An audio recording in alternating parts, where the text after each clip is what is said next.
Welcome, everyone, to our seminar about careers advice and careers education. We're delighted that you've joined us today. Can I ask you, first of all, please, to check that you've got the interpretation switched so that you're receiving us in the language which you prefer. So there's an interpretation button which allows you to choose between English and Russian. So please choose whichever language you want to participate in, you want to follow the event in. While everyone is joining, you may like in the chat to put your name in and to say from which country you're participating. We're hoping to have participants from many countries today, so please put that in the chat while we're just waiting for people to come in.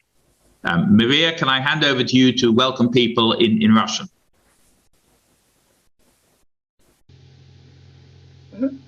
Good morning, dear friends. Good day. Let me briefly introduce myself. My name is Maria Dramina, and I represent the Russian State Pedagogical University for teacher training, and I am the professor and the neurocoach, and today I have the pleasure jointly with Julian Stanley to moderate this webinar. We are the co-hosts here and co-moderators. I'm happy to welcome you all here.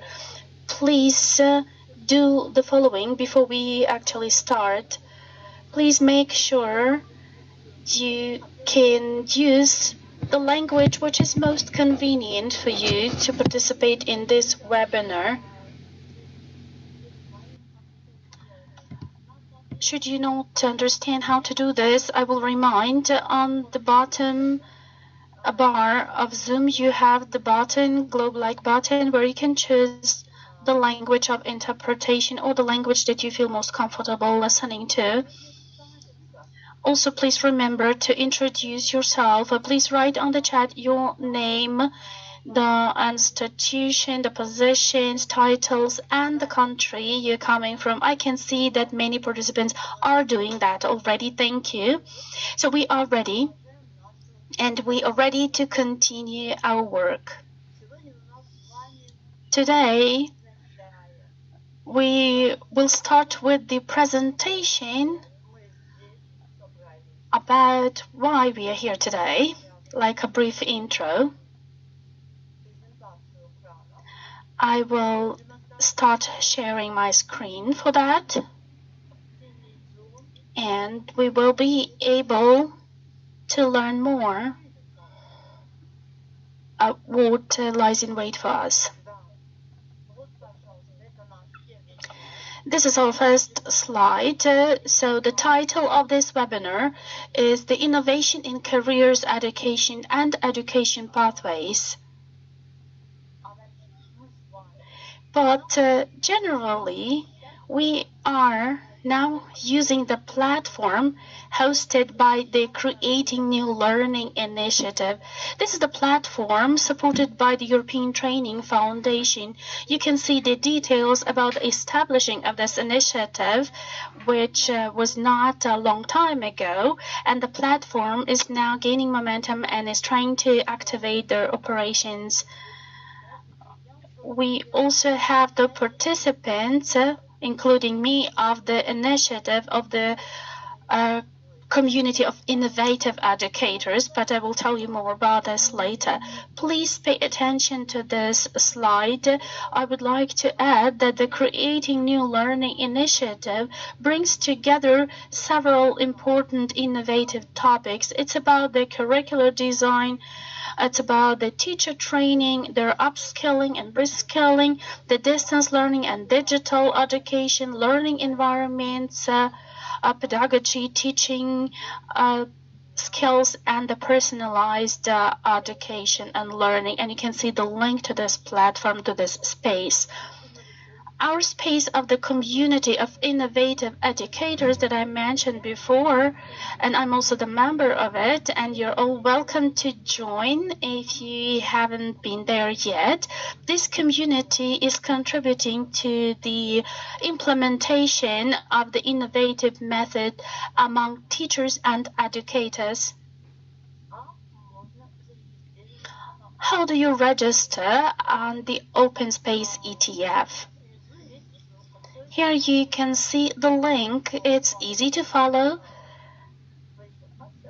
and I'm sure you will manage. You're competent enough to do that.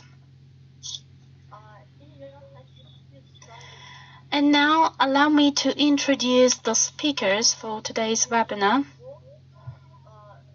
To start with, we will have our co-host, or I am the co-moderator, Julian Stanley. Dr. Julian Stanley, the senior expert for human capital development at the ETF. And we shall jointly work today with our experts, the guest experts. This is Professor Ronald Sultana. He is the director of the Euro-Mediterranean Center for Educational Research from the University of Malta. Dear friends, then I will just list your names as experts, but when I will be giving you the floor, I would like to ask you to tell more about yourselves. I would not be quoting the titles now, not to waste our time. With all my due respect, I will just mention your names. The next expert working with us is the third-year student, Oksana Frolova. Also, Professor Svetlana Sternbart, welcome. I hope you have joined us. Also, Professor Dr. Marina Skiba.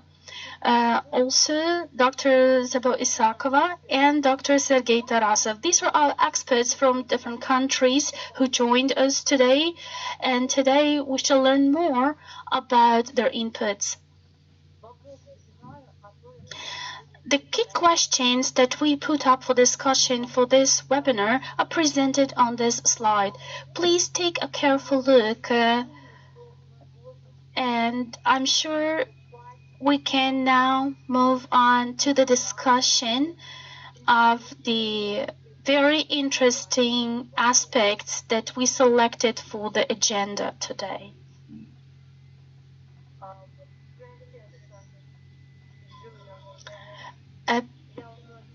Julian, Professor Stanley, and I'm here handing over to you. And Julian Stanley will now be interviewing Professor from Malta, Professor Ronald Sultana. You are welcome. The floor is yours. We are all ears, and we will be trying to ask interesting questions to you. Maria, thank you very much indeed for that kind introduction.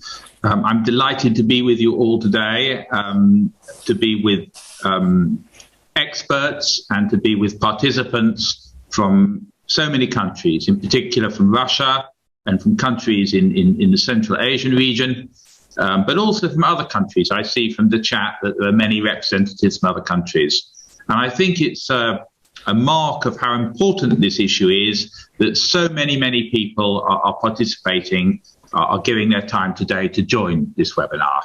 This is one of a series of webinars that ETF is supporting on different issues and also with a focus on different regions. And you can see the other events which we're following on issues like robotics, on issues like creativity and so on, if you follow the links which I put in the chat. And we hope if you enjoy the webinar today, you will attend other webinars, but also you will contribute on our website with your own ideas and with your own proposals, and in time you will contribute yourselves in the webinars. We're very fortunate today to have Professor Sultana present. We wanted to find somebody who could talk about careers education and careers advice internationally. And that's not so easy to do because a lot of people who've got expertise have expertise in a country or most a region. And Professor Sultana really has worked on these issues for many years, for a lifetime almost, I'd say, and internationally and at an international level. So he has experience of different systems and of different reforms and experiences which he can draw on. I'm asking him today, though, not just to draw upon that international experience, but also to help practitioners and policymakers and experts in Russia and Central Asia in particular to learn from that. So it's really a sort of international dialogue I want us to have today, where we're trying to learn from many countries, but also help many countries to understand, because they need to make decisions on how to carry out their own careers advice and education. So it's quite a challenge, I think. So thank you, Ronald, for giving your time and sharing your experience with us today. I'd like to start with an initial question, which is about the problem of people forming their aspirations. We know from research that many young people have as an aspiration a relatively limited number of careers. There's a few careers that people are familiar with, being a lawyer, being a doctor, being a sportsman, and these relatively narrow number of careers have got a very high profile, and many young people focus upon them, a disproportionate number. Now, I don't think that's the problem in itself, but I do think it's indicative of the problem that young people, find it difficult to form realistic aspirations. They lack the knowledge. They maybe lack a capacity for making judgments, both about what the opportunities are and about how it's possible to access them, and about what's needed in order to progress in them. So I'd be interested, Ronald, if you could start us off by telling us how you think, what good practice you see across the world about how careers education services and professionals can help individuals to form realistic and well-informed aspirations. Ronald.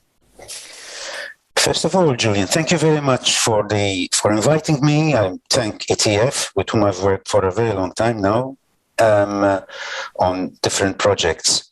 And as you said, I will be speaking to you today mostly from the perspective of my international experience.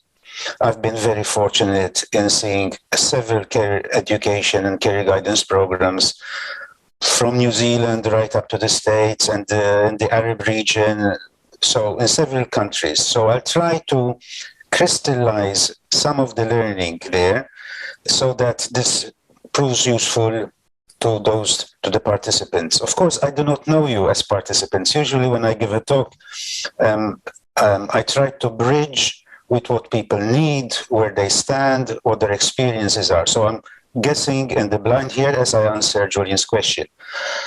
But certainly, one of the most powerful ways that I have seen internationally across different regions in trying to help young people expand their understanding of the world of work is career education in schools. Certainly, there are so many different ways of integrating career education. But first, let me say how important this is. Despite that there are many, discussions about us moving into a post-work society with robots taking over, with artificial intelligence having a big impact on the world of work. And all that might be very well true. But for many of us, work remains very central. If we are unhappy at work, if we are unfulfilled at work, then this is going to have a big impact on all the other aspects of our lives. So helping young people find their way in a labor market, which is often complex, which is often changing rapidly, I think we have an obligation as educators, certainly, to help young people think through these challenges. Of course, these challenges vary from place to place, but there are some core concerns that I think we can discuss. Julian mentioned realistic and well-informed aspirations. Certainly, the research tells us very clearly about the impact of family, extended family, and context. That young people form their first views about what they could do from the community that they live in, to the point that there's a lot of research which says that by the age of 7, they have already simply ignored, not considered options beyond what is common within their families. So career education has the privilege in many ways of intervening in young people's lives. In many countries, it starts very early at primary school level, where we help them become aware of the social dynamics, of the social processes around them that restrict their choices. And this restriction can happen on a variety of factors. Gender, for example. Why is it that there are so many stereotypical choices that are made both by males and females on the basis of ethnicity and on the basis of their social class background? Many don't even think it's realistic for them to aspire beyond what they have experienced within their own families. So career education, when done well, opens up opportunities, expands the horizons of what is possible, while at the same time making them aware of the structure of the labor market, of the constraints that there are, not in order to lock them up any further within what they can aspire to do, but showing them that in their, we call it life design nowadays, this is the way career guidance and career education kind of refer to it, in their designing of their own life, that they have a degree of control. That degree of control increases the more they are aware of the forces that influence them, the stereotypes, the lack of knowledge, the inability perhaps of making logical decisions, how to make decisions and choices that are meaningful. And they see this from the perspective of what we call the life course, that they might start off perhaps not exactly where they want it to be, but that they can take action, join training courses, do things during their free time in order to be able to reach what they aspire for. So internationally, and I will soon let Julian ask the next question, internationally, what is, I think, really important, what's been happening is the embedding of career education as part of the regular curriculum. That it is there, in many countries this is a timetable subject in order to help young people think through their occupational and career aspirations. Ronald, thank you. If I may, just to come back to you on just to very briefly, just to draw out the implications of what you say. It sounds as though you're making a case for careers education to begin early. Many countries, there is no careers education in primary schools. Careers education only begins later. Mm-hmm. Would you say that the research, what you're saying, really should make policymakers think about introducing careers education at the primary phase? I would say so, yes. I mean, it really depends, however, what we mean by career education. We are certainly not meaning that, as early as possible in a child's life, we start orienting them to the world of work, to specific occupations.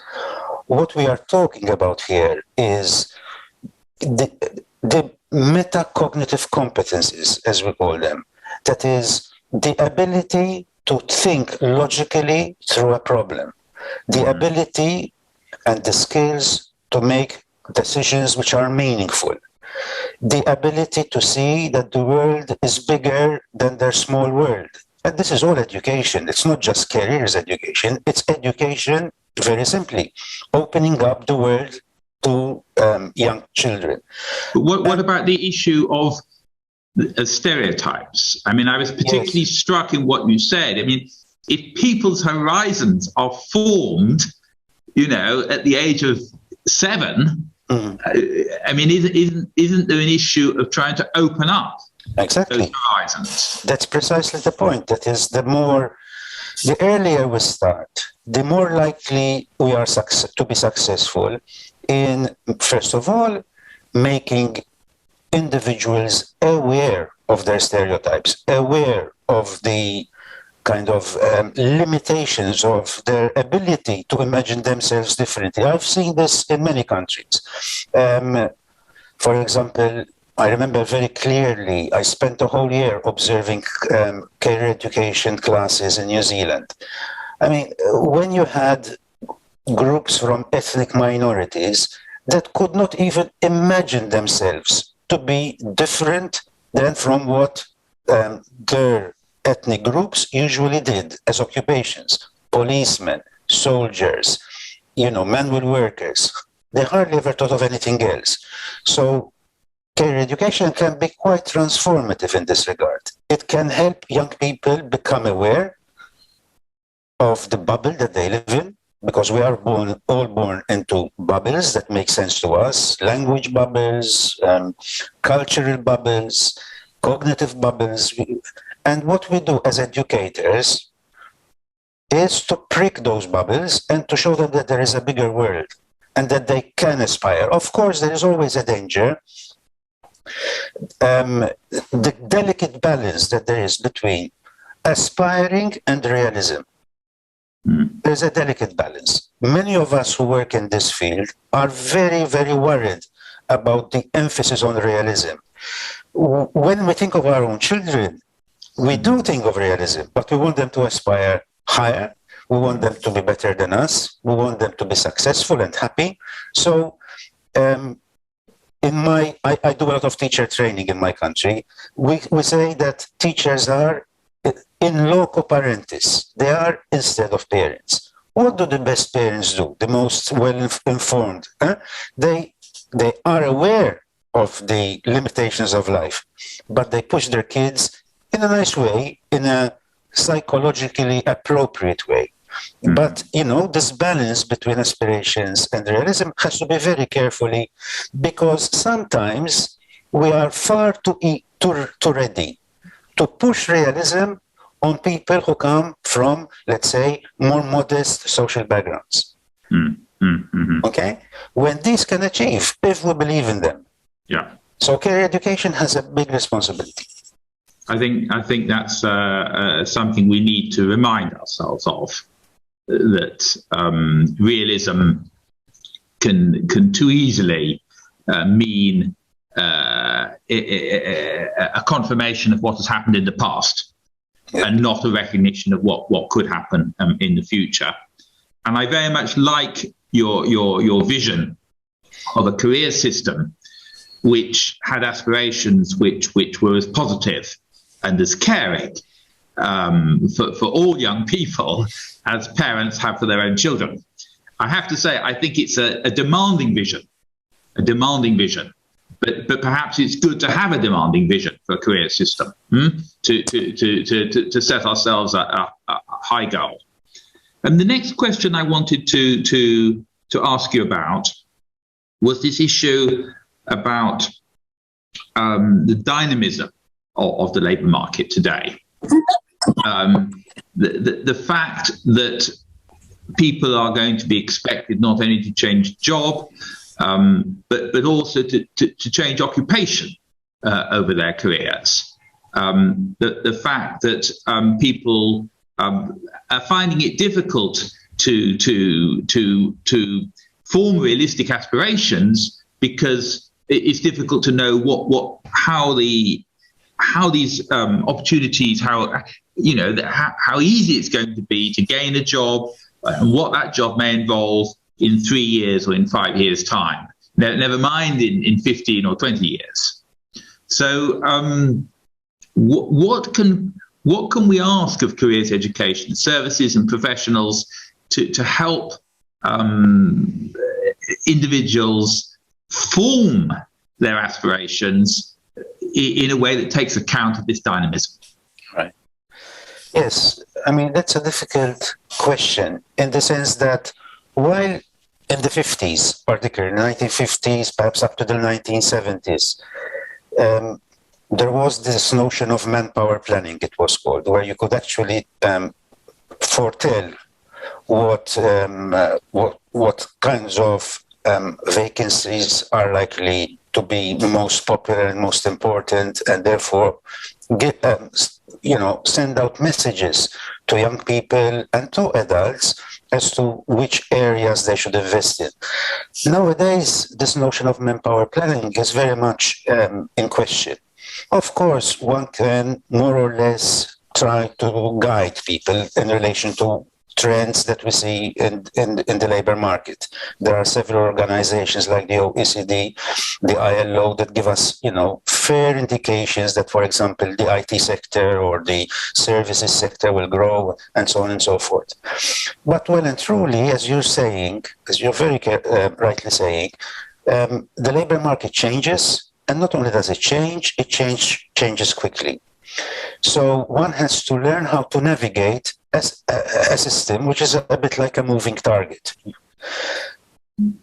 It's also true for the whole area of learning. We speak about lifelong learning, and also we therefore speak about lifelong guidance. That is, given that the labor market changes so rapidly, at least in some sectors, sometimes I have a feeling from what I read as well, that we overstate this notion that the labor market is changing very rapidly. Mm-hmm. I mean, there's been some research about this, and this is not quite true for all occupations and for all occupational pathways.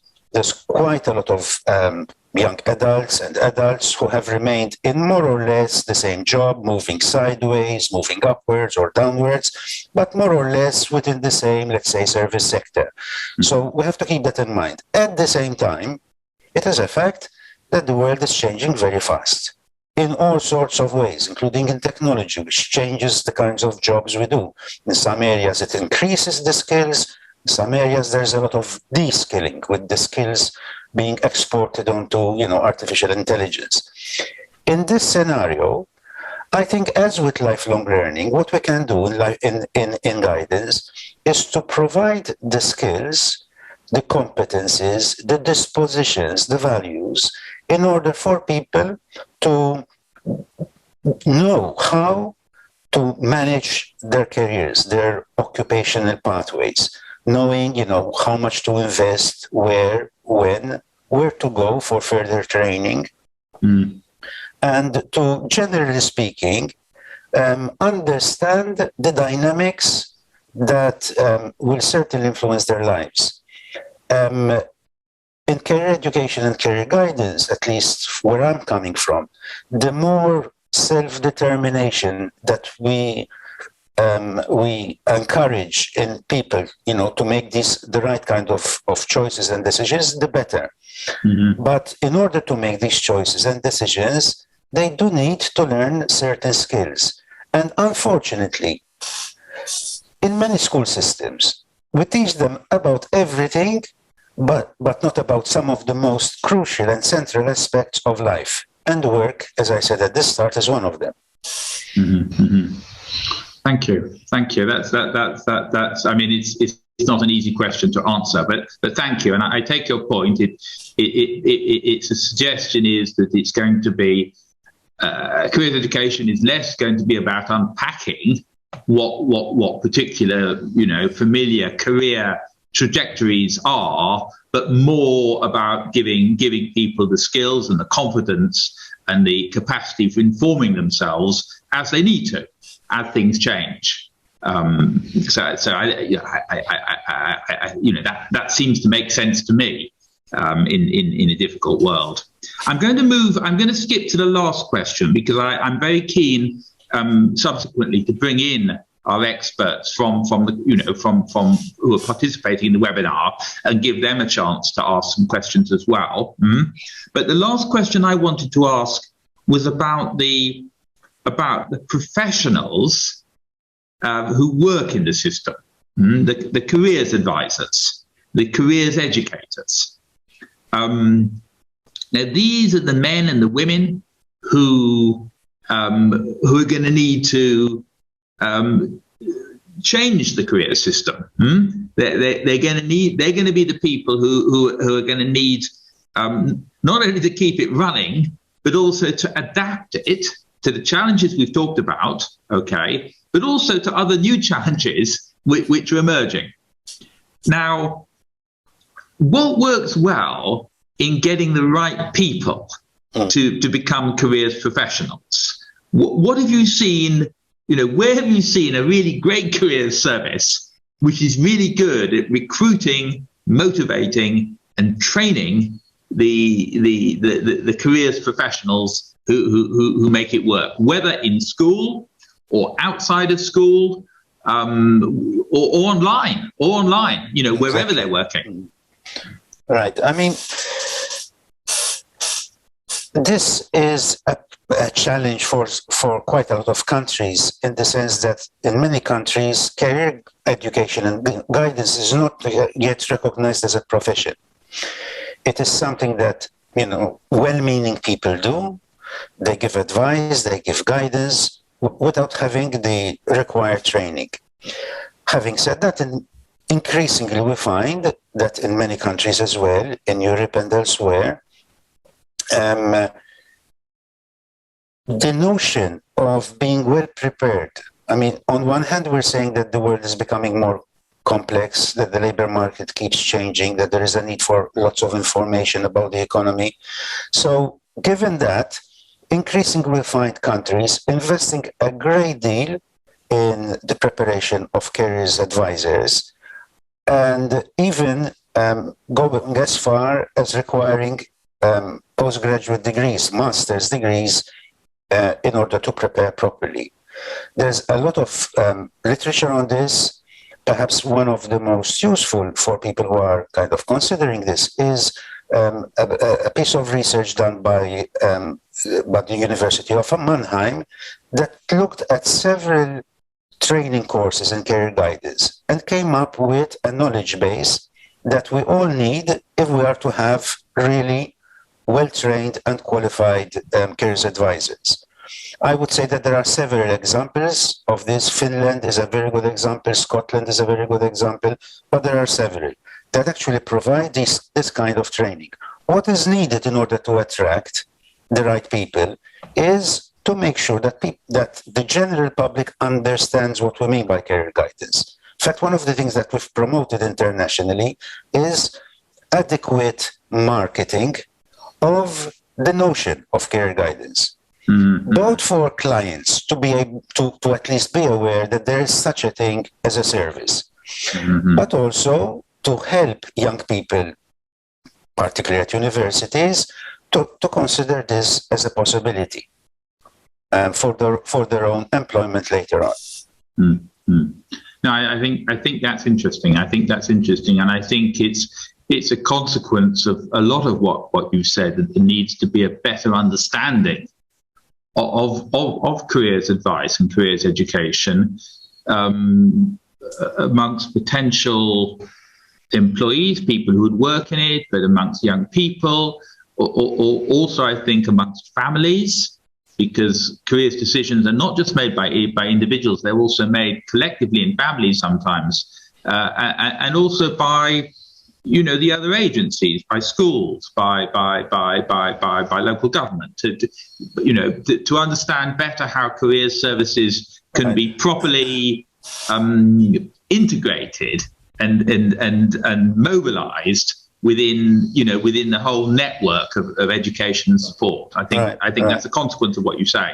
Yeah, I mean, there's some very interesting experiments taking place. For example, I was at Innsbruck not so long ago, where the notion of career guidance, rather than having it in a formal institution, it is part of a wellness center.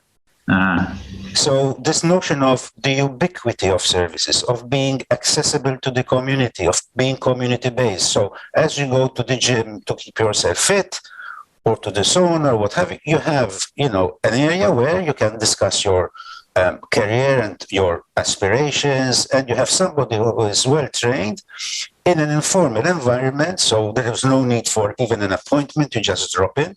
So these drop-in centers, whether in wellness centers, whether in high streets, the UK, this is very common, that you have the high street where you just drop in, and we remove the stigma that careers advice is for the low down unemployed who are, basically, almost, without a future.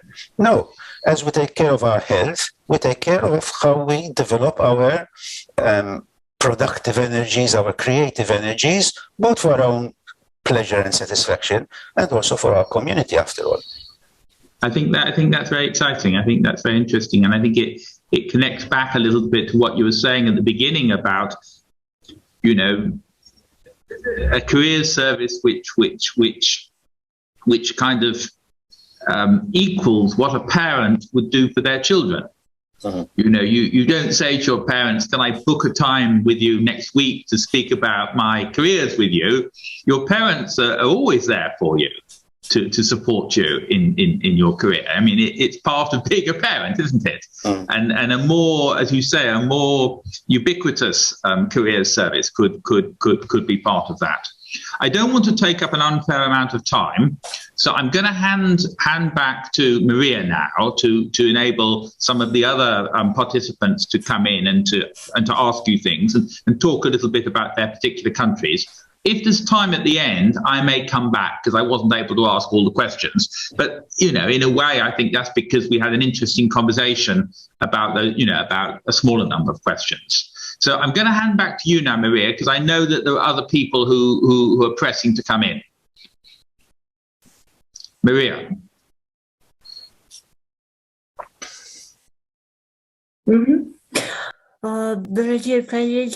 Dear colleagues, it was a great pleasure for me to listen to you, and I'm sure all of the other participants were all ears to listen to your discussion and conversation.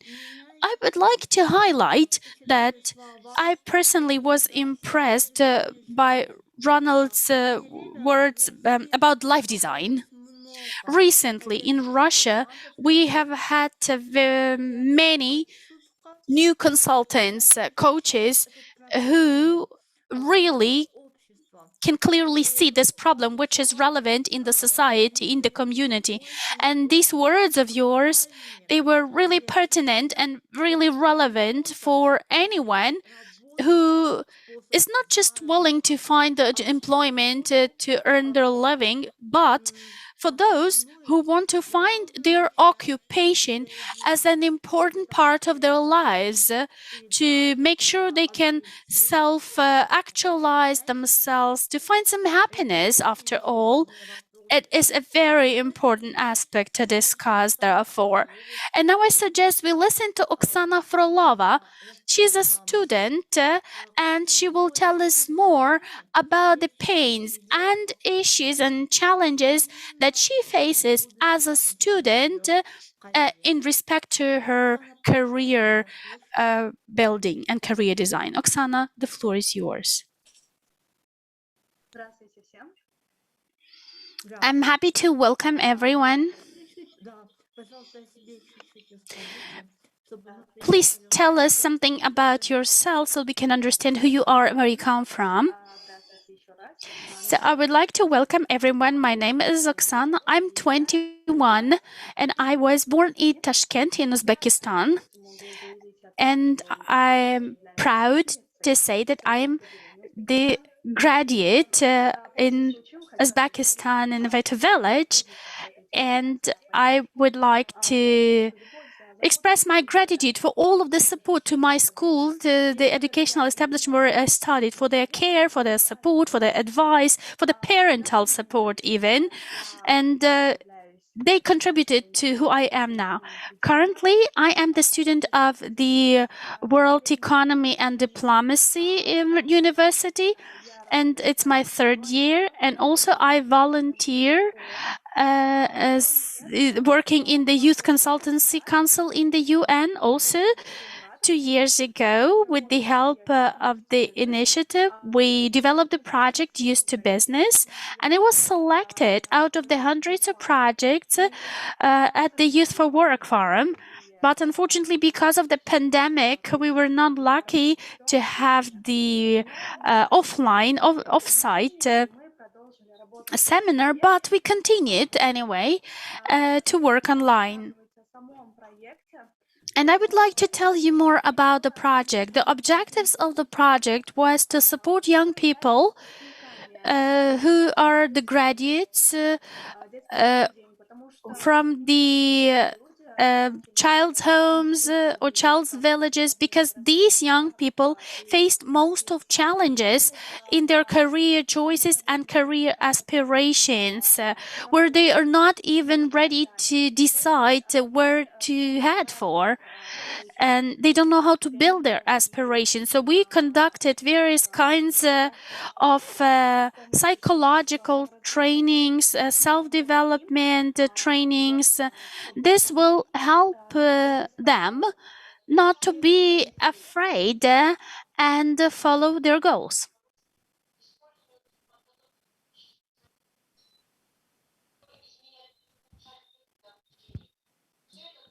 Oksana, вам чем-то еще помочь? Вопрос задать? Thank you, Oksana. I believe we could help you and we could ask the question, right? Of course, we have many questions. I will be ready to ask. So you explained what you are doing, but you didn't mention the pains, the challenges. Could you really highlight the problems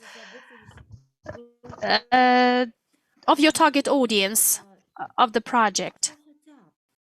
Like, what do they want? What do they aspire for?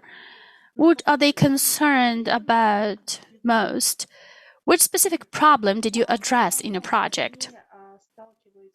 Well, they mostly are facing the issue of, well, they are not able to decide about their career aspiration generally. They don't know what to do in their lives after leaving the child's homes, the orphanages. So they feel at a loss. They don't know where to start from.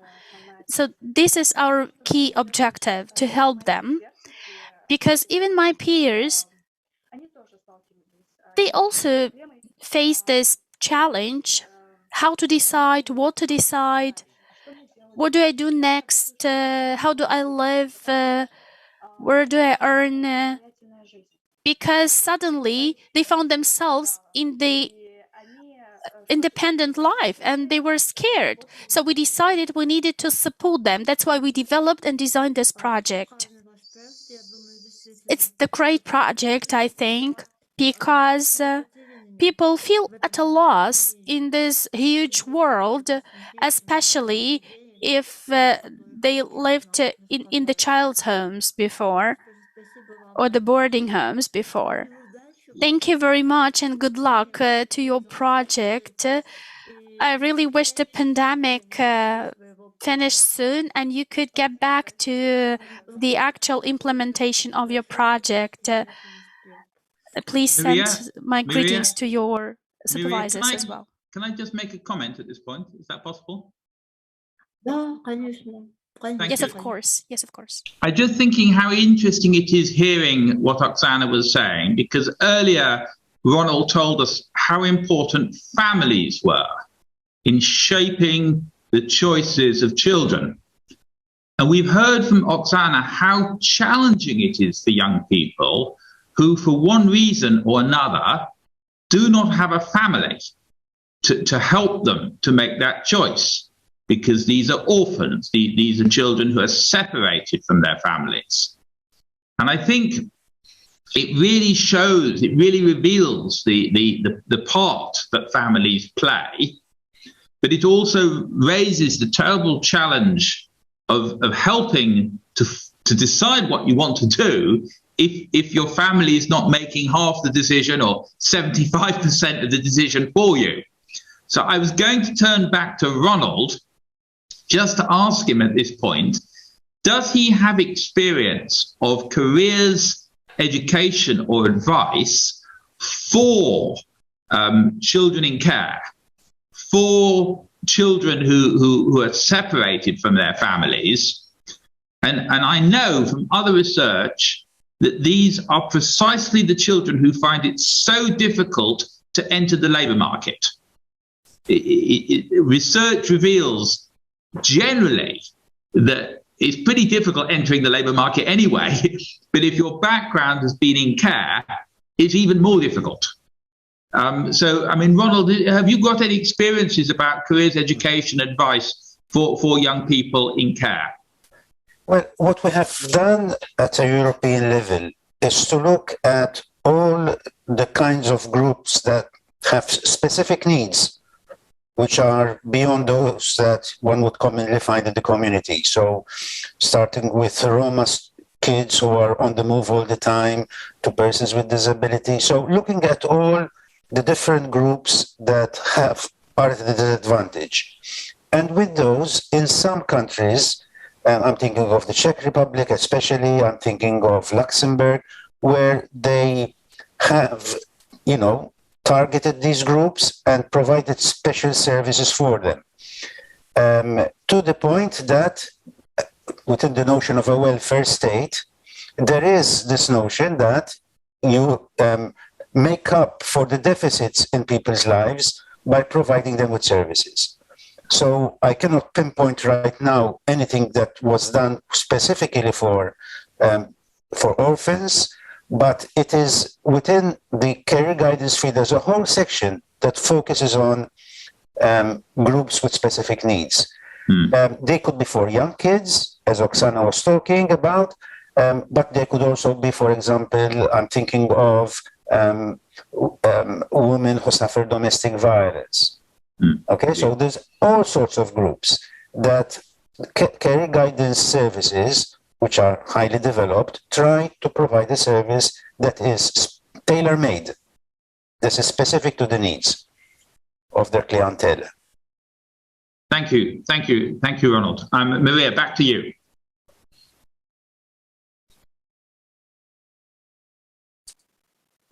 Thank you very much for your comments and remarks. They are really valuable. And I wonder if there are any other questions to Oksana from other participants. If there are not, I would like to pass the floor to another expert. Are there any other questions to Oksana? I don't see any. Good then. And now we will listen to Professor Svetlana Simbart, rector of the Adam University from Kyrgyzstan. Can you hear me? Yes, we can. I wish we could also see you, but all right, then we can. It's fine. Let me introduce myself. Dear participants of this webinar, it's a pleasure to be invited. My name is Svetlana Simbart. I'm the rector of the Adam University. It's the university in Bishkek in the Republic of Kyrgyzstan. In addition to being the rector of this university, I have been an expert for many years, participating in the development of various strategies and other regulatory documents, developing and growing the vocational education education and training in our republic. Before I get down to the specifics, I would like to express my gratitude to anyone who organized this meeting and this platform. It is not my first time participating in these events, and I think this is a brilliant opportunity to interact with the great experts and professionals from various regions to discuss the most pertinent issues related to the career building and skills and qualifications development. I believe this work should be continued. Thank you to organizers. To be more specific, I would like to confirm the previous words. When a young person needs to prepare for building their careers, for choosing their careers, and this is relevant to people from any regions, and we can see how many participants join this webinar. It's another sign of the relevance of this aspect. But the correct choice of career and the clear understanding of the aspirations and the available opportunities, and also understanding which opportunities will open up for the person choosing the specific occupation, reinforces the importance of this choice. I will explain why. Kyrgyzstan, as many other Central Asia republics, we have the excess of labor force, and we have the lack of vacancies in the national market. That is why many citizens they are forced to leave and find their employment in the international markets. That is why their career choices and the skills that they focus on the early stages will largely predetermine their future employment. I would like to focus on the trends that the other colleagues mentioned in the beginning, and they are actually also very typical and common for Kyrgyzstan, with some peculiarities. Yes, indeed, the family impact on the career choices is huge. The opinion of the senior family members of the reputable high social status relatives, or the relatives who have family business, their opinions have the huge impact on career choices of young people. Unfortunately, these choices do not always match the capacity and the skills of these and abilities of these young people, and that would result into some disaster, because when a young person would actually pursue this education path, then they are try hard to learn, but their motivation wouldn't be boosted enough. And after some time, they might realize that they wasted their time and wasted their opportunities, and eventually shift to another occupation. Another important trend that is typical for our region is the financial aspect that impacts the career choice, because unfortunately the government has limited resources, and many young people, well, when we talk about higher education, they mostly use the contract-based learning. They have to pay for their tuition, which also restricts the choice of professions, occupations, and careers that they might have better abilities for. So the financial capacity would be most decisive factor.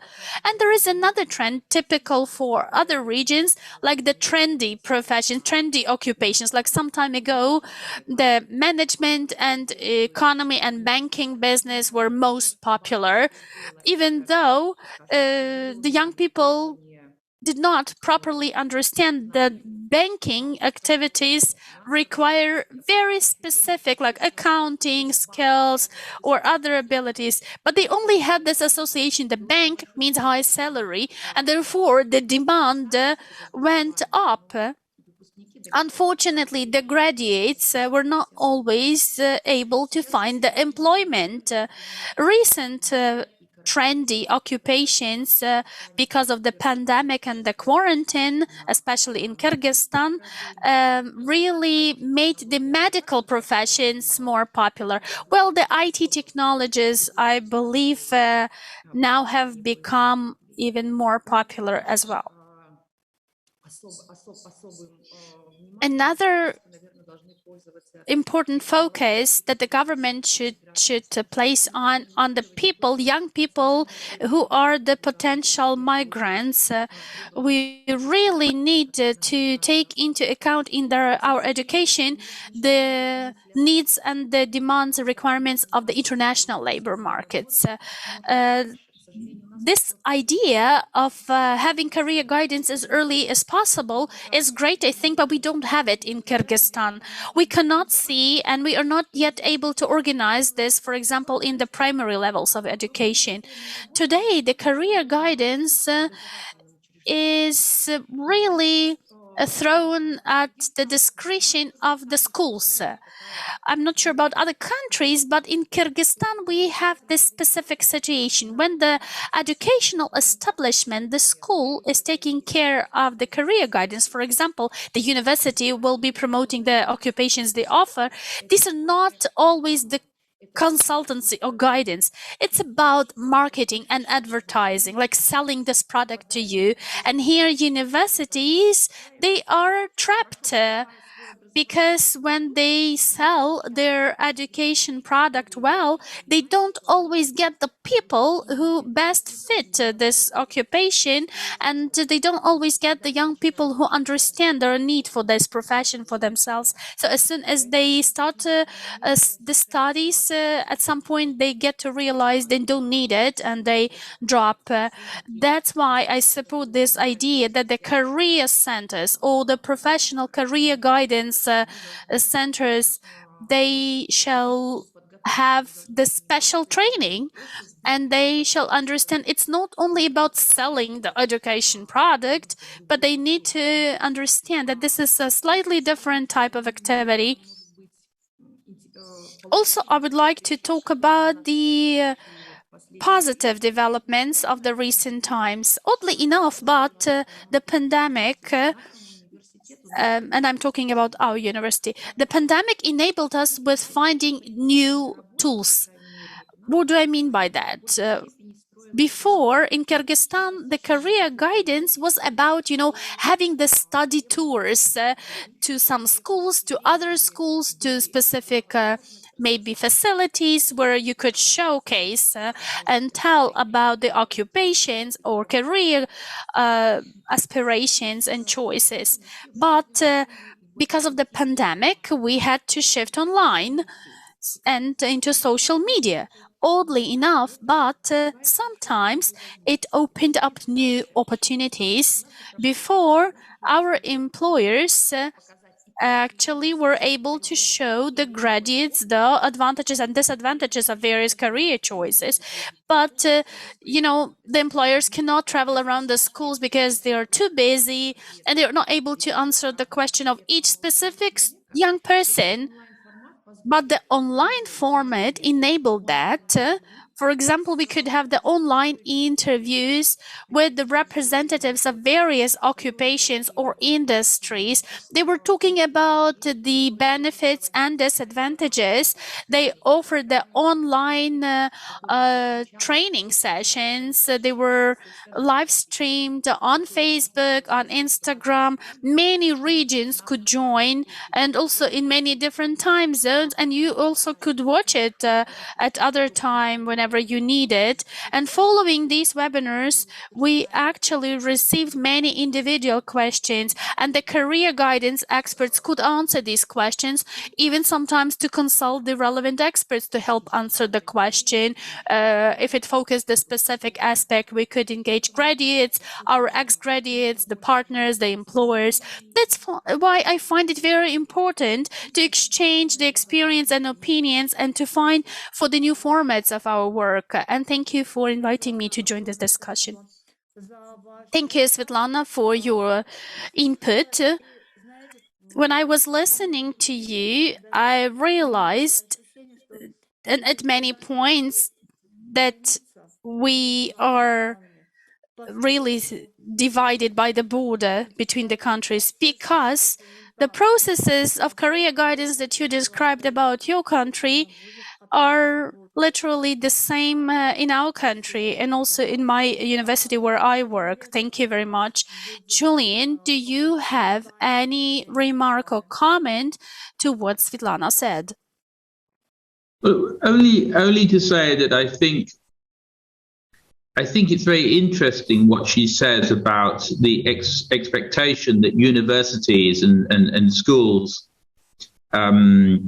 should be marketing their training, their offers. I know that Svetlana is cautious about this and says that there needs to be independent advice for people, so that they're not dependent only upon what the institution says, but they can also access independent advice on careers. And I think that that's well understood. And I think she's absolutely right.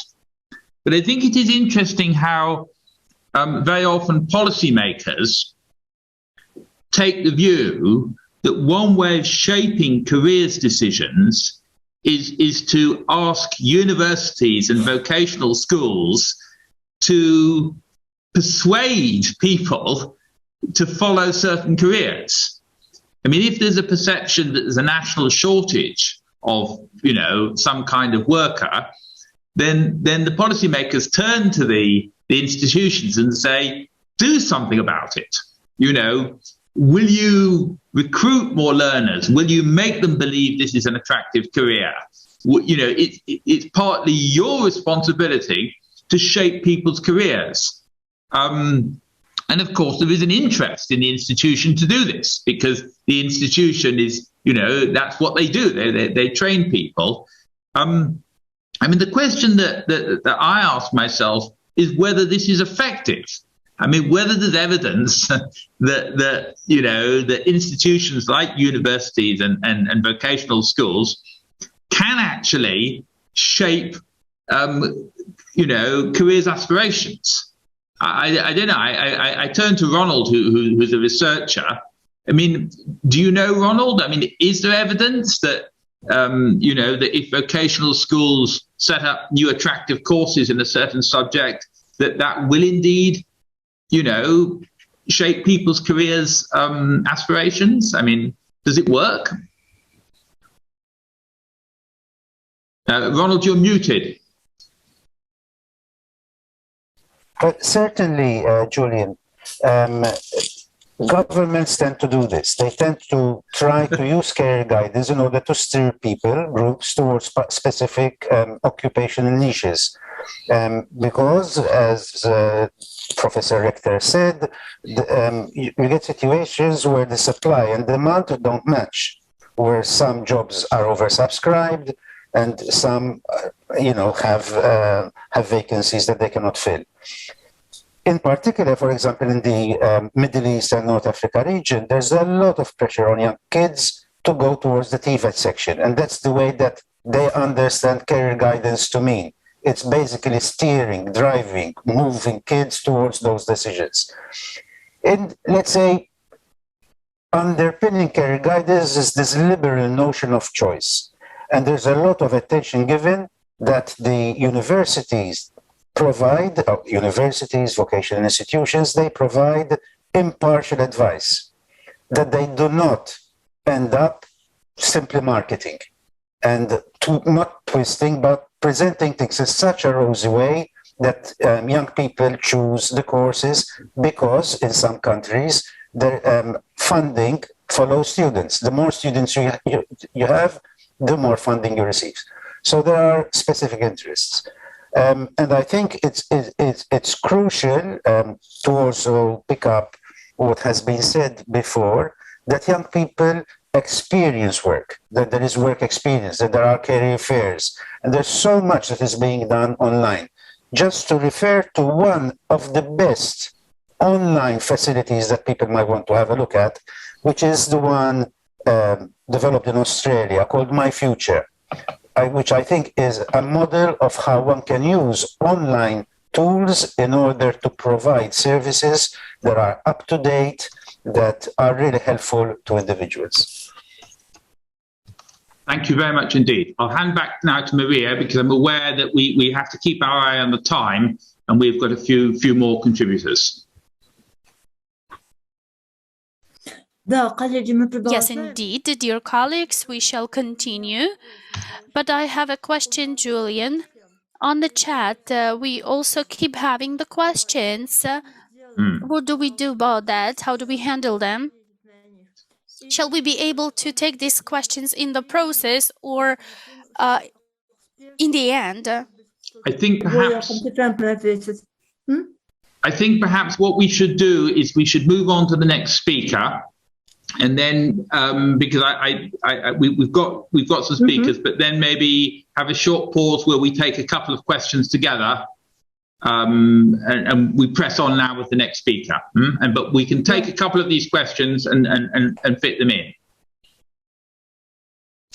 Thank you, I agree with you. And now we are going to have Dr. Marina Skiba with us. The floor is yours. I would like to welcome you, dear colleagues. I'm happy to see you all. Currently, I'm holding the position of Director of the Financial Academy in Nur Sultan in Kazakhstan.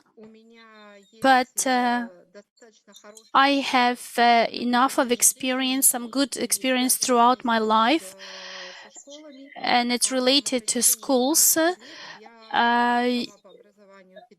Actually, I'm the teacher of the teacher trainer. And for 15 years, I have been the consultant for the schools of the Almaty city. I was the consultant for teachers, and we discussed the issues of the career guidance and career consultancy. I also am the co-author of the attestation standards for the independent ranking accreditation, and also I was part of the standardization development teams for the VET schools and higher educational establishments. So we discussed quality aspects a lot. Therefore, we talked about career guidance and career support, further career support. Therefore, I'm really interested in various aspects of this topic. So I would like to speak about one of the major challenges when we talk about Kazakhstan case. Very often it's reduced to the following areas: engineering occupations, IT-related occupations, economic occupations. So these are, like the huge patches of the aspects that are to be discussed. So these are not defined painting of the picture, but rather the painting the wall. But it's important for a young person to understand which skills are relevant, like having analytical skills, decision making, people interaction skills could be used in any industries, whether doing the analytical work or the practical work. So we tend to ignore it when we talk about the career guidance. For example, if we have the students entering the IT, we could understand they could graduate as analysts or the administrators of some computer networks and just do the logical work of connecting various parts of various computers into one network. And these are very different functions and different requirements for the competences. The same concerns the economic industry. You can be the financial analyst, you can be the corruption expert, corruption prevention, or you could do the accounting. And I believe these aspects are largely ignored and neglected in planning career guidance, which really compromises the quality of this service. Another important aspect to mention, and in our country, it hasn't been discussed much. We shall talk about various levels of career guidance for various target groups. When we talk about the inclusive education, we have the gifted kids, and also we have the growing numbers, unfortunately, with the children with the special educational needs. But we also need to think about how to incorporate them into the economy and social life. We we had a very good example of the successful career choice after the care settings, and a lot of work has been done in this area, but there are also many other people who stay at home. They get the minimum support from the government, and they are not at all able to adapt to the social life. So they are the passive citizens because they are not able to enter the labor market. And it's also really infringes on the human rights, the right for work and for future. What Svetlana also mentioned, the issues related to financing and financial aspects. I believe all of the Central Asian countries have this challenge of restricted access to education. We don't have the compulsory higher education requirement for all. We also don't have the compulsory vet education for all. We only have the secondary education, which is compulsory, which does not have the vocational focus, which implies that people can only get the occupation as granted as under the grants, scholarships, or on a paid basis, paying for tuition. And therefore, people very often will have to choose something they can afford rather than something they want doing, and they will really have to go to the affordable places. This is the major issue for the teacher training universities, because usually they have a lot of the government supported seats, so people with the lower educational levels and scores enter, and many of them would never end up in the school, working in the school. But these places could have been taken by other more talented candidates. So these granted programs should rather have a different approach to selection criteria and to financing aspects. Another important focus shall be made on the following aspect. We have a very different situation as compared to Europe, with recognition of the previous learning outcomes. It's very difficult when you get to the higher education after the vet college. You can hardly have them recognize these subjects, or especially when a person wants to change the major. Maybe after studying in the vet college, they decided this is not what they like or what they are fit to do, and they will have to start anew. And this is something that shall be addressed in the long-term perspective, and generally shall be addressed about this recognition of previous learning. Very often the schools offer the education which is not homogeneous, and the January events in Almaty highlighted this. There is a huge difference between the educational level of people in the rural areas and the people in the big cities.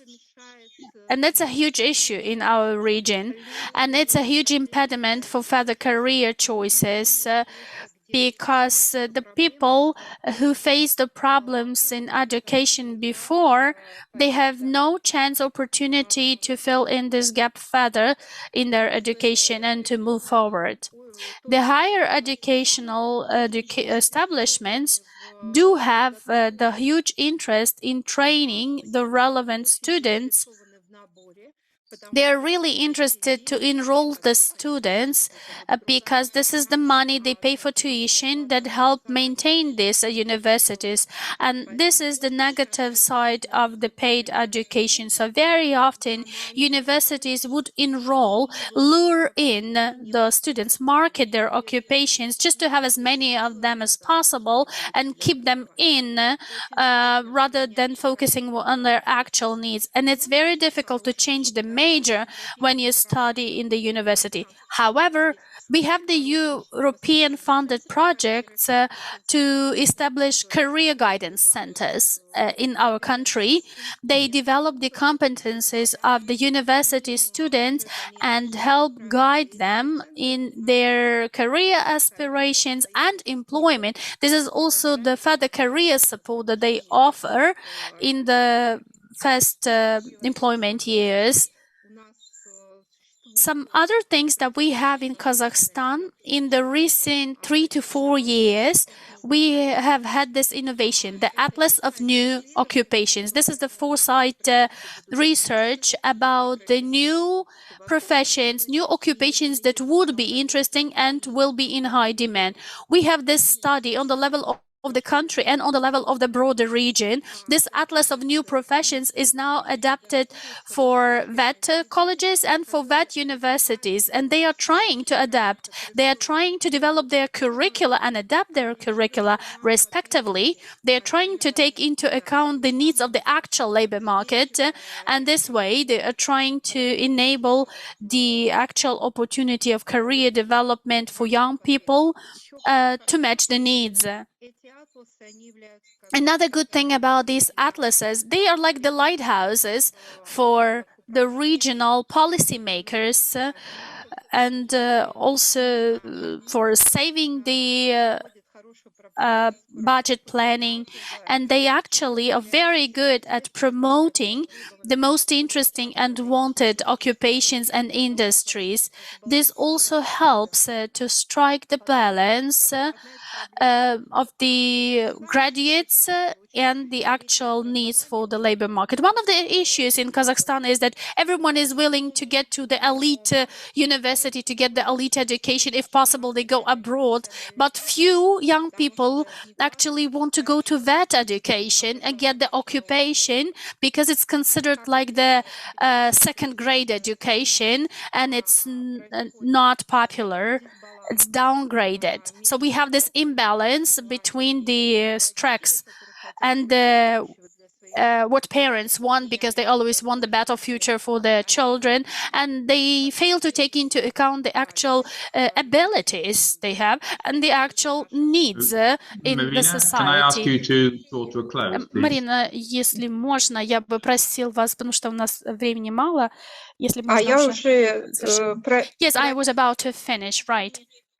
In conclusion, I would like to say that it's very important to be able to discuss this, to voice this out and to speak it out. Thank you for this unique platform, because when you are listening to the experience of other countries, you can see that there is a bad need to create some unique independent centers that could get the competences and fill the gaps in the career guidance trained professionals that the teachers were not able to get before. Большое рада была познакомиться. To meet you. And your input was a great contribution to the previous inputs. Dear colleagues, let's move on according to our agenda. And we are a bit late with the time. That's why I would like to pass the floor to Dr. Zibo Isakova. Zibo Isakova, are you here? I'm happy to see you. I'm happy to see you, Maria, and dear colleagues. I'm happy to welcome you. I am the director of this Child's Village Uzbekistan branch, but at the same time, I also used to work with some of our experts in programs. I was invited as the expert from the higher education because we had the projects about implementing the credit-based learning in vet schools, actually. And I could say that at this point of time, when I work as a director in this organization, I can find many things that we share, but also there are many distinctions. To start with, I would like to tell you more about this NGO, non-profit organization established in 1997. And this is the association of these child villages in order to meet the needs and protect the rights and interests of the children. The target audiences are the children, the young people who stayed in the care homes or in the care institutions or from the risk groups, and also the families in distress. Our organization, this is the Child Village. It is very different from the regular child care homes because what we have, we offer the services, the ongoing continuous services to focus on the family-based environment, to provide as many opportunities to create the family-like environment. When we talk about the situation in Uzbekistan, Uzbekistan is a country with the equal demographic dividend because we have the lower share of children living in families with parental care, and we have the young population generally, 45.5%. These are people under 25. And the persons younger than the working age is 30.5%. And the total number of population, the working age people share is 59.3%.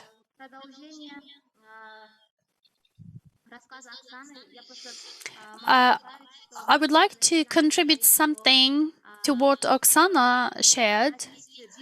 When we started this project focusing on developing business skills of young people, we faced this challenge during the pandemic that the level of unemployment in Uzbekistan grew up to 12%, and the number of people who really needed employment, it grew up to 2 million.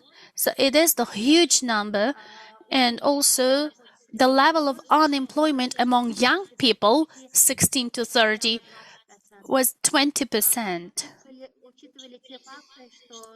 But we need to consider the facts that the institutional care graduates face the most of the issues, and also the risk families are included into the same category. They are lacking the life essential skills and the related problems of adapting to social life, to socializing. And the survey was conducted and also publicized. Like 40% of the care institution graduates, they are criminalized, they end up as homeless, they have higher rates of suicides, and 90% of these care institution graduates never live up to 30 years of age. Therefore, this is the important factor, especially in the pandemic and during the coronavirus. We were not able to control situation, and this part of the population faces even more major risk. So this is what made us design this project and really apply with this project. We actually decided to have this business skill training as peer-to-peer learning. And I could say from what I saw from the statistics, I don't quite agree with Dr. Sultana. Apologize for that because I have a question about that.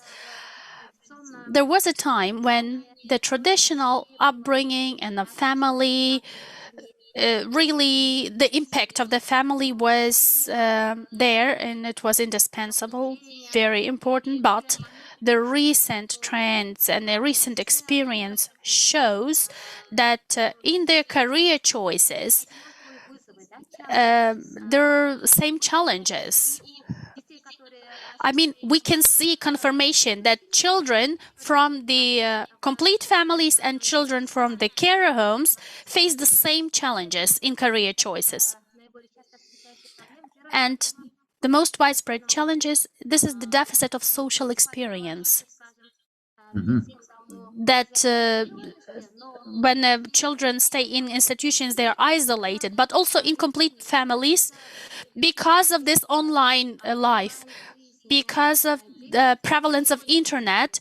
All children are very isolated, highly isolated, both the institution care graduates and the family raised children. So this lack of social experience is the major challenge and equal challenge for both these groups. So also the problem of the career aspirations is the same for both these groups. And I think the pandemic, the isolation, this age of technologies as well, and the prevalence of online life, they create a vacuum when the role of the family is being lost. It's not lost, but it's losing its impact in career choices, I mean.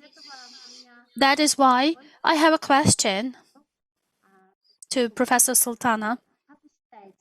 What do you think?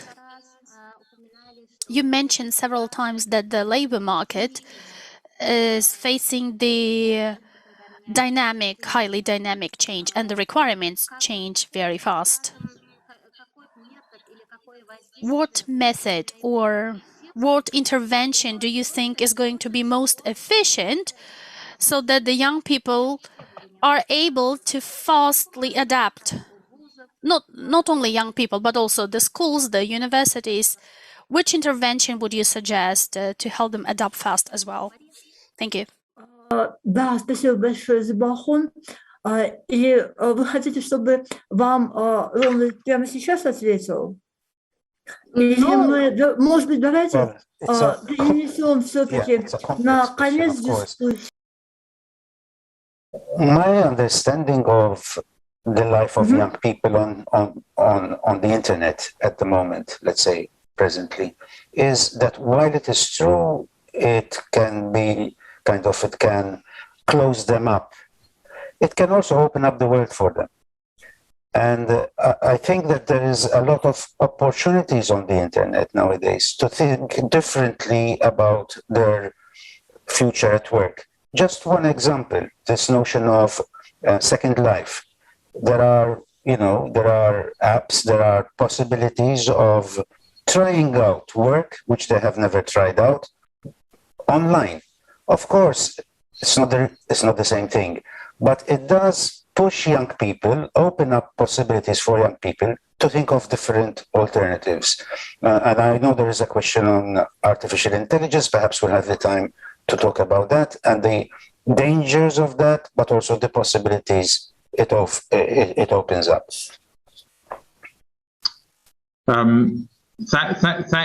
Thank you, Ronald, very much. I mean, I think there's a long discussion to be had there, and I think also Zebo raised the impact of COVID, which we could do with more time to discuss. I'm very aware of the time.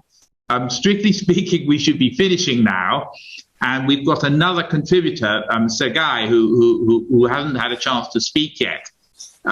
Sergei, I mean, I'm wondering if I could ask you to be really, really brief at this point, just to give us a sort of 2-minute, I'm sorry, it's rather rude really, but if I could ask you just to give us sort of a 2-minute highlights of what you were going to say, just so we do understand a bit about the provision of careers advice and so on in Russia, but equally we don't ask people to stay for much longer than they planned. So guys, is that possible?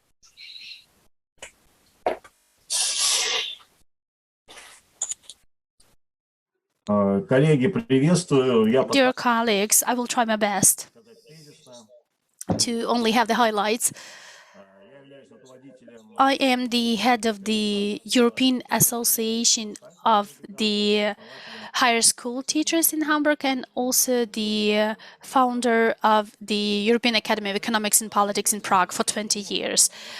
my highlights are, this is a great event, of course, because the discussion is really relevant, highly relevant, and it's only the beginning and set the start for the dialogue. As to career guidance in general, it is an important element of our life that we underestimate. For example, we take our health seriously. We go to our therapist when we face the issue, right? We don't heal ourselves. But we never go to the professional career guidance expert when we think about the career. But career, this is our life. We are designing our life expectations on the basis of our abilities, and we need to understand them. That's why this awareness about this profession is important. So the children, the school children, they never see on the news, on the TV, they talk about the politics, the economics, about the dollar exchange rates, but nobody is talking a lot about the changes in the labor market, the occupation. Maybe some narrowly specialized publications are available, but still, the people who are searching for the opportunities for their career aspirations, they don't read these professional specialized publications, or very few of them read at least. To be brief, we need to have more awareness about the importance of career guidance counselors. We need to talk and write more about that anywhere we can on the media. It's important to train the responsible, unbiased career guidance experts because mostly they are attached to the regional situation or context, like labor services, employment centers. They have this career guidance, but they obviously are biased because they would focus on the needs of the universities or vet schools or colleges or companies that are available in this region, right? This is like the political component. But we need to talk about the unbiased, objective, unprejudiced career guidance experts, like the general practitioner when we compare to health care again. So we should have somebody who understands how to do this career guidance starting from the kindergarten and up. And the family, of course, I support all of the other speakers, but when we talk about the family impact, on the one hand, it helps the career guidance, but on the other hand, it's an impediment because when we talk about the former Soviet Union country, usually you have this mindset that the parents know best for their child, they decide everything, also they know their ways. In Europe, it's also very similar. You should go there because you will earn more. And these adults, they failed to find their place in the life. They fail to actualize themselves. They are trying to make up with their children. But this is the highlight, so I will finish on that. Sergei, thank you so much for your contribution, and thank you for, I'm sorry to have hurried you up, but I think your main conclusion that there needs to be a greater awareness and understanding of the role of careers advice and careers education, I think we will all agree with, and I think we will all underline that. I think that's a main conclusion, even though, of course, there are these big changes that we've been talking about. I think I'm going to have to bring the seminar to a close. I feel bad about this because the chat has thrown up lots and lots of questions. And there's this whole issue about online automated careers advice, which has been raised, which is a bit of an elephant in the room. But I just don't think we've got time to tackle that now. I'd like to thank all of the contributors. I'd like to thank everyone who's raised questions and issues in the chat as well. You can carry on talking about this and commenting on it on our website. And I will post in a second the link where you can do that. You can post in Russian, you can post in English, you can post in any language you want. If you'd like to carry on the conversation, I think we're going to have to come back and have another event about careers because I think it's clearly an issue where there's a lot to discuss. I'd like to particularly thank Maria for chairing the event. I'd like to thank the backroom people who've run it behind run the Zoom behind invisibly and made it all work for us today. But above all, I'd like to thank Vitaly Kopnov, who conceived this event, who got us all here today, but has gone down with COVID and is too ill to participate. And I really miss his contributions today, and I think everyone else does soon. So Vitaly, get better soon so that you could organize another webinar. But thank you very much, everyone, for participating. Maria, have you got any farewell words? Thank you very much, dear friends. And I really am grateful to you, Julian, for trusting in me. I felt very comfortable co-moderating and co-hosting. I hope we will have another chance. Thank you to all participants and all speakers for the interesting inputs. And I would like to support Julian in saying that we really need to continue. It is a highly relevant topic for us and for Europe. Let's keep friends and working together. Have a nice day. Thank you. And thank you again, Ronald, for spending so much time with us and sharing your very wide experience. Goodbye, everyone. Thank you. Thank you, everyone.